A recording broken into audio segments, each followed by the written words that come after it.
Assalamualaikum warahmatullahi wabarakatuh. Bapak Ibu, orang tua murid SMA IT Nur Hidayah, kembali lagi bersama kami, pengurus komite SMA IT Nur Hidayah, di podcast yang rutin kita terbitkan di setiap bulan. Dan hari ini saya bersyukur sekali dan kayak bahagia banget gitu menghadirkan narasumber salah satu orang tua murid juga, dan beliau adalah motivator nasional ini yang saya hadirkan. Masya Allah, sangat padat jadwal beliau dan hari ini saya berkesempatan menculik beliau 30 menit ke depan untuk ngobrol-ngobrol bersama beliau. Dan tema kali ini sangat menarik yang akan kita bicarakan. Semoga nanti bisa memberikan insight buat kita semua, Bapak Ibu orang tua yang ada di rumah. Dan podcast ini bisa dinikmati kapanpun, ketika di rumah, sepulang kantor atau menjelang istirahat. Semoga bisa bermanfaat. Dan di kesempatan kali ini kita mau ngobrol-ngobrol sedikit. Di sini ada Bapak Ferry.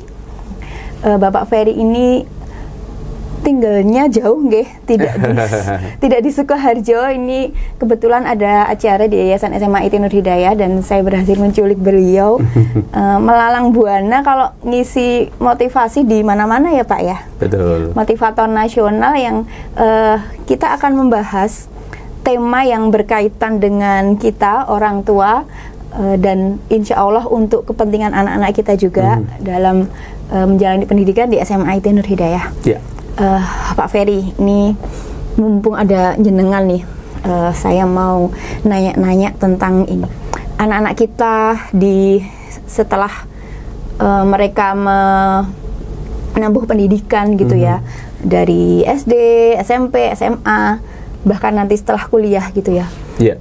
Kalau di masyarakat kita pada umumnya, kita melihat anak-anak ini nanti setelah lulus, kemudian mencari kehidupan, mencari pekerjaan, berumah tangga dan sebagainya gitu. Nah, di tahap itu gitu ya, ada tahap-tahap yang bisa kita lebih detailkan lagi. Ini nanti anak-anak kita nanti misalnya setelah wisuda gitu. Setelah wisuda ada dua hal yang biasanya terjadi. Anak-anak mencari pekerjaan, melamar ke bidang-bidang yang sesuai dengan bidangnya. Dia lulus dari mana, misalnya sesuai dengan bidangnya begitu ya. Melamar ke PNS, ke kantor-kantor dan sebagainya. Ada juga yang justru menciptakan kesempatan. Dia punya kreativitas untuk aku tidak harus melamar pekerjaan, aku ingin menciptakan startup sendiri, atau menciptakan lapangan pekerjaan sendiri. Nah, seperti itu, output dua hal yang berbeda ini tentunya kan tidak serta-merta ada ya. Jadi itu datang dengan pola-pola yang sudah dia dapat dari pendidikan sebelumnya, dari pengalaman-pengalaman sebelumnya. Betul. Seperti itu. Betul. Nah, Pak Ferry sebagai yang sering memberi motivasi kemana-kemana atau bahkan mungkin pengalaman dengan beberapa cerita orang tua atau pengalaman Bapak sendiri nih, bagaimana nih kita outputnya yang dari yang tadi ya yang kita obrolin, nah kita tarik mundur sampai sekarang, ini anak-anak posisinya SMA gitu ya, kita posisikan ini anak-anak masih SMA. Sebenarnya apa sih yang konsep apa yang bisa kita lakukan atau kita berikan ke anak-anak gitu ya, biar mereka nanti ketika setelah kuliah paling tidak kan istilahnya mereka akan dengan kehidupan mereka sendiri gitu ya. Kesiapan apa yang bisa kita berikan ke anak-anak? Mungkin sebelumnya mungkin juga Pak Ferry bisa cerita dulu dong kegiatan selama ini apa yang nanti siapa tahu memberi insight buat orang tua juga lebih berkenalan dengan jenengan. Siap. Nggih. Matur nuwun Bu Mei. Bu Mel, Bu Ayu aja. Bu Ayu. Jadi saya tuh seringnya dipanggilnya Mel. Karena saya tuh ada brand namanya Malmel. Masya Allah. Malmel. Jadi Mbak Mel biasanya seperti gitu. itu. Tapi ya anak-anak seringnya manggil saya Bu Ayu. Bu Ayu. Jadi Bu Ayu Malmel. Teman-teman seringnya manggilnya Mel. Oke, Bu Ayu Malmel biar lengkap Iya, ini ya. Bu Ayu aja, biar nggak panjang. Baik, nggih matur nuwun. Saya Ferry Dwi Sampurno. Sebagaimana tadi diperkenalkan, sebetulnya lebih tepatnya saya adalah pembicara publik. Untuk lebih sering saya bicara tentang leadership dan corporate culture, dan satu lagi inovasi ya biasanya. Saya tinggal di Malang. Mungkin saya dan Bu Santi adalah dua anggota komite di SMA IT Nur Hidayah yang terjauh ya. Sama-sama tinggal di Malang. Interlokal ini. Interlokal betul. Makanya yang paling agak disiplin untuk datang pertemuan. Disiplin tidak hadir maksudnya. Makanya kali ini kesempatan yang lantaran, makanya saya culik ke sini. Iya, dan ini kan juga gantian waktu halal bihalal sekolah. Kemarin Bu Santi yang datang. Sekarang halal bihalal yayasan, saya yang mewakili dari Malang. Iya, baik. Baik, ini satu diskusi yang menarik dan saya perlu sampaikan satu disclaimer ya Bu Ayu, bahwa apa yang saya sampaikan ini tentu tidak bisa kemudian menjadi standar bagi setiap orang tua. Itu yang paling penting ya. Jadi ketika saya memberikan sesi tentang parenting itu selalu saya sampaikan bahwa jangan pernah Anda merasa terintimidasi oleh konsep-konsep, oleh contoh-contoh dan teori-teori yang disampaikan oleh pembicara. Karena tentu saja setiap keluarga, terutama setiap orang tua, ayah dan ibu itu pasti memiliki situasi yang khas, unik dan tidak bisa digeneralisir, sehingga boleh kita ambil sisi baik dari apa yang disampaikan oleh setiap pembicara, akan tetapi jangan kemudian merasa terintimidasi. Terinspirasi baik, tapi jangan terintimidasi bahwa harus seperti ini, seperti itu. Nah, apa yang saya sampaikan juga nanti tentu saja mungkin sebagian dari hasil saya membaca, sebagian dari dari hasil saya mencoba mengambil iktibar dari banyak orang yang sempat cerita dan sebagainya yang saya baca dan seterusnya, dan bisa jadi sebagian adalah pengalaman empirik saya sendiri gitu ya. Nah, ini tadi yang diangkat oleh Bu Ayu, satu tema yang menarik ya. Menarik itu karena saya melihat dari dua sudut pandang Bu Ayu. Yang pertama dari sudut pandang keluarga, dan yang kedua adalah dari sudut pandang industri. Karena kebetulan saya banyak berinteraksi dengan dunia industri, dunia usaha, baik yang berbentuk korporasi maupun non korporasi atau bisa dibilang UMKM begitu ya. Nah, saya menemukan fenomena anak-anak kita atau generasi seusia anak-anak kita saat ini yang sekarang ini sedang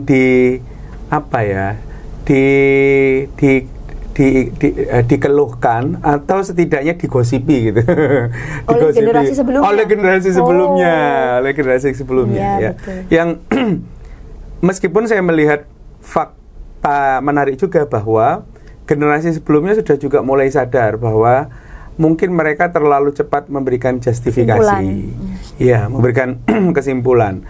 Karena faktanya misalkan contohnya ya, anak-anak sekarang itu dibilang generasi strawberry, yang manis di luar, cantik di luar, tapi gembuk katanya. Apa itu gembuk bahasa Indonesianya ya? Saya aja sebagai ibunya nggak terima loh. Anak-anak saya dibilang gitu. Betul, tapi rapuh di dalam katanya begitu. Saya sakit juga, betul, realitanya ternyata kita tidak bisa menyatakan hal tersebut karena banyak anak-anak, bukan hanya banyak ya. Maksud saya ya, anak-anak sekarang itu justru kuat dalam versinya masing-masing. Lingkungan kita berbeda. Jangan menuntut mereka harus kemudian mengalami fase-fase seperti yang kita alami dulu, karena tidak relevan. Lingkungan yang terjadi di masa kita dulu bertumbuh dan berkembang sekarang tidak ada lagi. Jadi contoh sederhana ngaten Bu Ayu, misalkan anak sekarang itu sangat ketergantungan dengan ChatGPT misalkan gitu ya. Untuk menyelesaikan banyak persoalan itu ChatGPT dilakukan. Loh, faktanya memang hari ini dunia ini kan berubah. Kalau kemarin kita masih mengenal VUCA ya, volatility, uncertainty, complexity, ambiguity. Sekarang ini dunia sudah bergeser. Bahkan beberapa tahun terakhir ini sudah bergeser ke BANI, brittle, kemudian saya kok melupa karena saya baru ini ya. Brittle, kemudian apa ini ya? Ada 4 hal gitu ya. Artinya dunia bukan hanya brittle itu dari uncertainty, dari tidak menentu menjadi rapuh gitu. Ya, kerapuhannya tingkat tinggi. Dan artinya apa? Kecepatan untuk merespon situasi itu dituntut jauh lebih responsif dibandingkan di masa lalu. Orang tua menghadapi tantangan dengan cara manual mungkin masih nututi untuk menghadapi tantangan itu. Tapi hari ini dituntut bukan hanya tepat tapi cepat. Nah, bukan masalah menurut saya kalau kemudian mereka bisa menggunakan ChatGPT sebagai alat bantu merespon hal-hal tersebut. Gitu ya. Ini contoh kecil saja. Betul. Ya, dalam konteks membangun kemandirian tadi itu untuk pada akhirnya membuat mereka bisa punya kemampuan beradaptasi dengan lingkungan yang ada. Kalau saya melihat ini aspek yang sangat-sangat krusial memang saat ini, karena misalkan 5-10 tahun terakhir gitu ya, ada kritik terhadap generasi baru yang kalau Angela Duckworth itu dia mengatakan bahwa anak-anak sekarang itu kurang sekali di greatness-nya. Greatness itu pertemuan antara kemampuan untuk gigih dan bertahan. Jadi gigih itu dia bergerak terus-menerus meski terdapat hambatan. Bertahan itu adalah ketika dia jatuh mau bangkit lagi. Ya, jadi ada perseverance dan ada resilience di dalamnya itu. Nah, saya melihat memang mau tidak mau harus kita akui begini, Bu Ayu. Kita ini sebagai orang tua dari anak-anak kita sekarang itu kan hidup di masa transisi. Orang tua kita yang pernah hidup di masa sangat sulit, orang-orang tua kita ini kan pernah hidup di masa yang sangat sulit. Mereka baru saja terentaskan dari era penjajahan, gitu. Makanya mungkin generasi kedua atau ketiga kan bapak ibu kita ini ya setelah era penjajahan. Kemudian kita hidup di masa di mana kita mulai bertemu dengan pola pendidikan yang lebih modern. Betul. Orang tua kita belum pernah belajar itu, kita sudah belajar. Nah, kita ini di masa transisi itu, yang kemudian menghasilkan beberapa kesalahkaprahan. Biasanya, saya tidak ingin mengulangi ketidaknyamanan saya di masa kecil.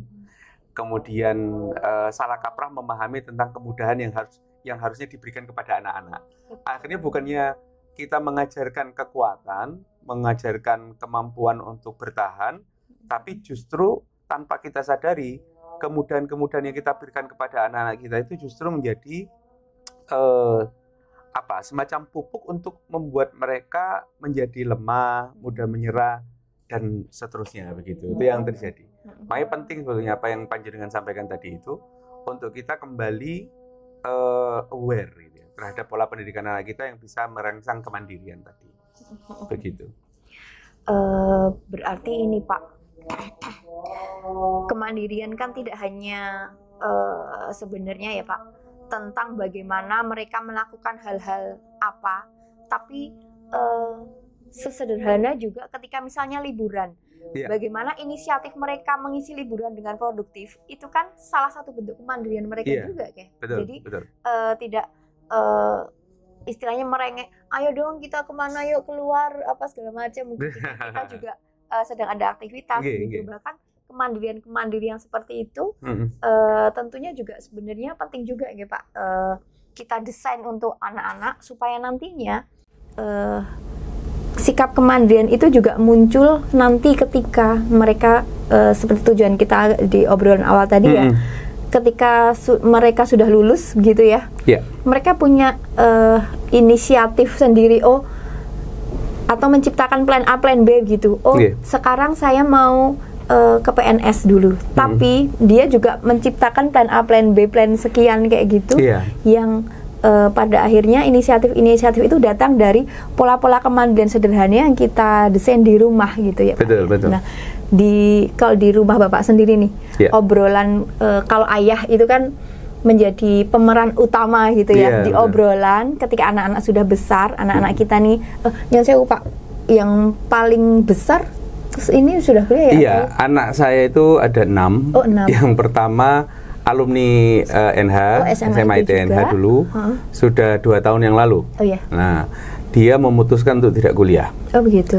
Memutuskan untuk tidak kuliah. Sebetulnya pada waktu itu sempat ada opsi dia mau kuliah, kemudian ini anaknya agak idealis gitu, Bu Ayu. Jadi yang dia pilih itu yang memang cukup signifikan gitu nilainya. Nah, ketika kemudian dia tidak diterima keduanya, ada sempat berupaya untuk masuk ke jurusan yang lain secara mandiri, tapi dengan berbagai pertimbangan akhirnya dia memutuskan untuk dia bikin usaha. Begitu. Bahkan di tengah-tengah ketika antara setahun dia gap year itu, kemudian masuk ke tahun kedua gap year, saya paksa untuk kuliah gitu, karena saya itu tipikal begini sebetulnya. Kalau saya agak kembali ke yang sempat disinggung oleh Bu Ayu tadi itu, bahwa keluarga atau orang tua itu kan ada dua tipe ekstrim ya.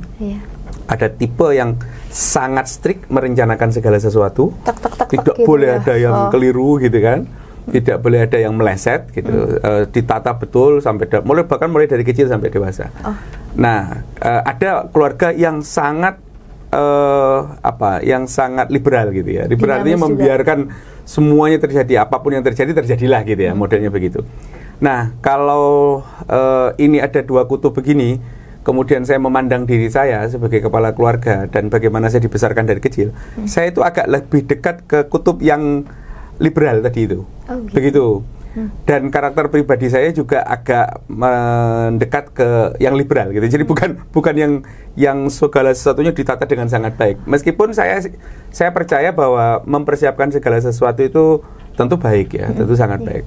Nah, itulah kenapa kemudian ini menjadi salah satu pijakan saya menumbuhkan anak-anak, di mana saya lebih cenderung, lebih suka, lebih nyaman untuk diskusi, kemudian memberikan ruang kepada mereka untuk berpikir, mempertimbangkan, dan kadang bahkan juga memberikan ruang kepada mereka untuk bingung gitu. Karena dalam pemantik ya? Iya, karena dalam pembelajaran bingung itu artinya mereka mau berpikir sebetulnya gitu. Nah, cuman jangan kemudian ini juga perlu dibangun, jadi jangan kemudian kita menggunakan standar diri kita untuk anak-anak kita. Itu harus dicatat ya? Harus dicatat gitu. Jadi jangan sampai kemudian kita menjadi komplain, merasa kecewa, regret, sangat berlebihan hanya karena anak-anak kita bersikap tidak seperti yang kita inginkan, kita harapkan, atau tidak seperti kondisi ideal yang ada dalam pikiran kita. Karena setiap anak kita punya idealisme masing-masing. Itu yang perlu diperhatikan. Nah, saya lanjutkan yang tadi itu. Akhirnya anak pertama saya ini ketika memutuskan untuk tidak kuliah, membangun usaha, bahkan sekali lagi di tahun keduanya dia memutuskan untuk tidak kuliah, ya saya berikan kebebasan dia memilih dengan bertanggung jawab. Artinya tidak kemudian ya wes karepmu gitu, enggak, tapi saya berupaya untuk mendalami seberapa serius dia. Kalau saya sadar, saya menemukan fakta bahwa ternyata dia tidak cukup bertanggung jawab dengan pilihannya, pasti saya akan memaksa. Ya saya akan paksa dia kuliah gimana pun caranya dan sebagainya. Tapi saya melihat ternyata dia bertanggung jawab dengan pilihan itu gitu. Misalkan saya berikan prasyarat begini, kuliah itu Mas sebetulnya bukan sekedar untuk mengumpulkan sertifikat, ijazah dan titel atau mengumpulkan materi-materi di bangku kuliah, tapi lebih daripada itu yang ditargetkan itu sebetulnya adalah expanding horizon gitu, meluaskan pandangan dan memperbanyak koneksi. Sebetulnya kan yang diharapkan di masa depan ketika dia di dunia profesional kan itu gitu. Akhirnya dia sendiri menjawabnya dengan begini, oke gitu kan, saya memang nggak kuliah, tapi saya tetap bisa terhubung dengan teman-teman. Alhamdulillah, sekarang dia menjadi ketua ikatan alumni NH di Malang Raya. Justru, loh kok kamu nggak kuliah ya? Nggak tahu teman-teman kok milih saya gitu, misalkan ya. Ya itu sebagai komitmen dia untuk membuktikan bahwa dia tetap mau terhubung, terkoneksi. Api kan pernah bilang bahwa yang terpenting kan saya tetap bisa membangun hubungan, koneksi, dan tetap perluas pandangan. Saya mau terus belajar. Jadi ada buku-buku tertentu yang saya mandatorialkan dia, wajibkan untuk dia baca gitu misalnya. Malah dia lebih banyak belajar jangan-jangan. Malah praktek langsung. Nih, alhamdulillah sekarang sedang merintis bisnis makanan kemasan, Bu Ayu, dan insya Allah ini sedang start untuk kemudian bisa terdistribusi nasional. Kemarin sempat ekspor ke Hong Kong dia, sempat kirim ke Hong Kong. Nah yang kedua sekarang sedang di Iskarima menuntaskan hafalannya. Yang ketiga kelas 11 di NH, di NH juga. Nah yang kecil-kecil itu masih SD semua. Begitu. Itu yang terjadi sekarang. Nah jadi seperti yang tadi saya sampaikan, ayah nih hadir nih, bapak-bapak hadirkan ya di obrolan anak-anak gitu. Betul, ya. betul. Karena saya juga merasa di obrolan keluarga kami juga begitu, betapa ayah menjadi salah satu kalau nggak ada ayah, obrolan kita tentang besok kalau kita itu kurang gitu. Jadi obrolan-obrolan kurang itu lengkap gitu. kurang lengkap. Nah, sejauh mana ini kalau di keluarga Bapak ya? Iya. Anak-anak nih ini dulu mengidolakan ayah. Wah, ini langsung nembak nih. Aku besok kalau besar pengen kayak gitu. Satu itu. Terus kemudian keputusan-keputusan besarnya anak-anak. Iya. Itu bagaimana Pak Heri itu istilahnya memberikan pertimbangan atau apa ya, seperti tadi kan di kakak pertama kayak gitu. Karena kadang ini nih ada kata-kata yang sering diucapkan orang tua, tapi sejauh saya tahu anak-anak tuh nggak suka. Dulu ayah itu begini loh. Setuju. Dulu ibu itu begini loh. Nah, setuju. obrolan itu kan kalau ada kalimat itu aja nyentil, kadang anak-anak itu nggak suka. Betul. Meminimalkan itu bagaimana? Nah, ini gimana nih Pak kalau obrolan-obrolan di rumah itu seperti apa? Nah, kemudian karena saya yakin Pak, saya sempat mendengar obrolan beberapa orang tua, ngobrol di rumah itu ada, nggak semua ya, nggak jadi budaya. Oh iya, betul. Di keluarga ya. Jadi ibu hanya sekedar Kak belajar, atau ayahnya misalnya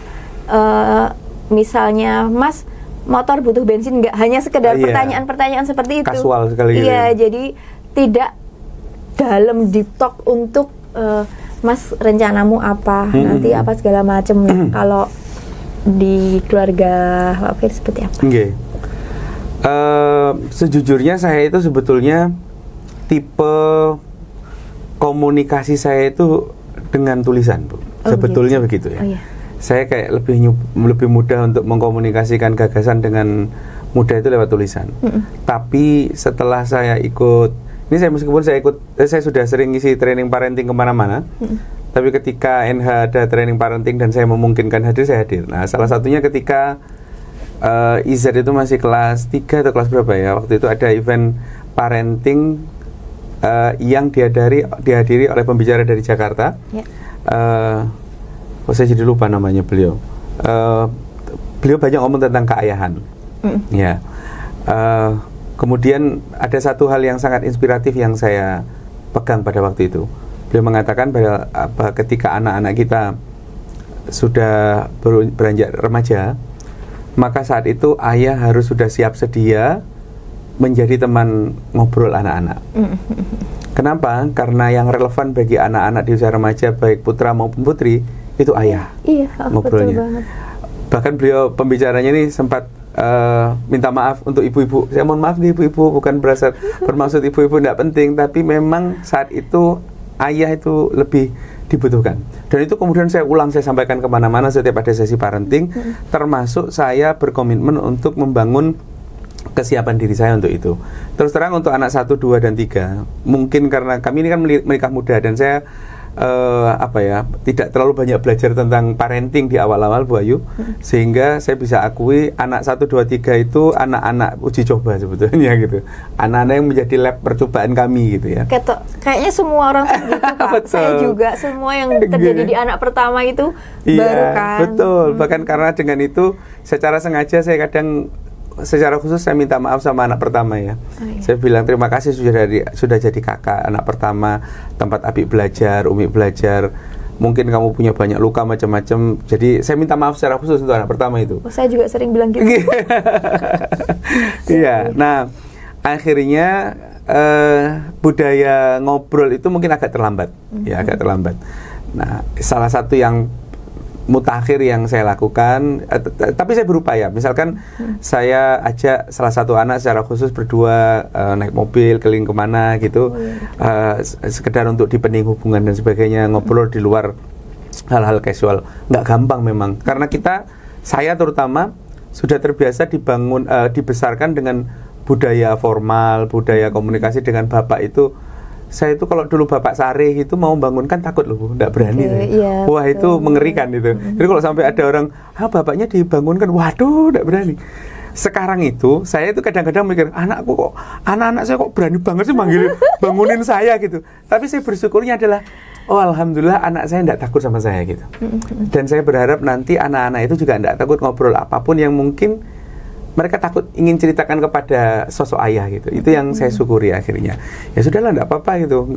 Ya urusan nggak ditakuti juga nggak bikin saya jadi kehilangan kehormatan gitu maksud saya.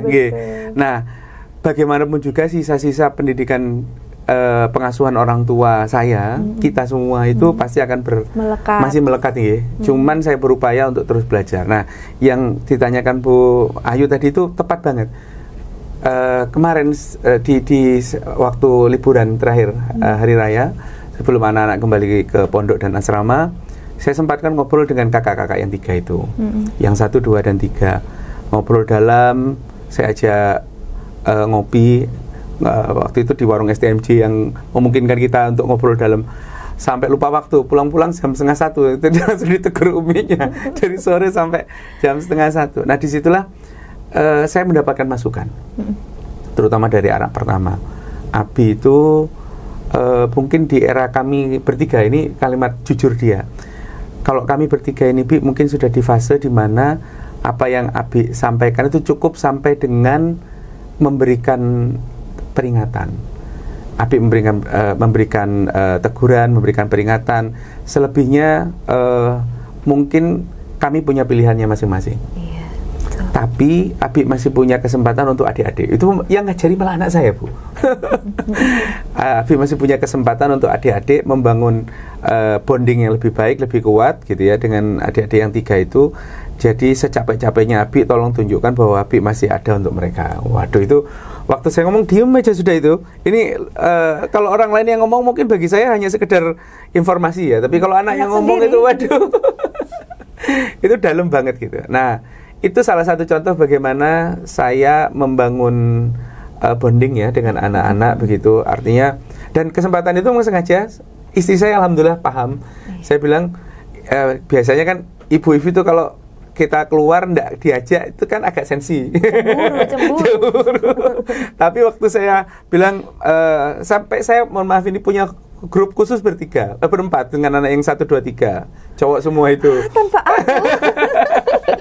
Nah, janjian gitu. Saya bilang saya mau keluar sama anak-anak. Alhamdulillah istri paham gitu. Dan dia ngerti betul bahwa kami perlu bonding ya sebagai antara ayah. Nah, itulah tadi peran ayah.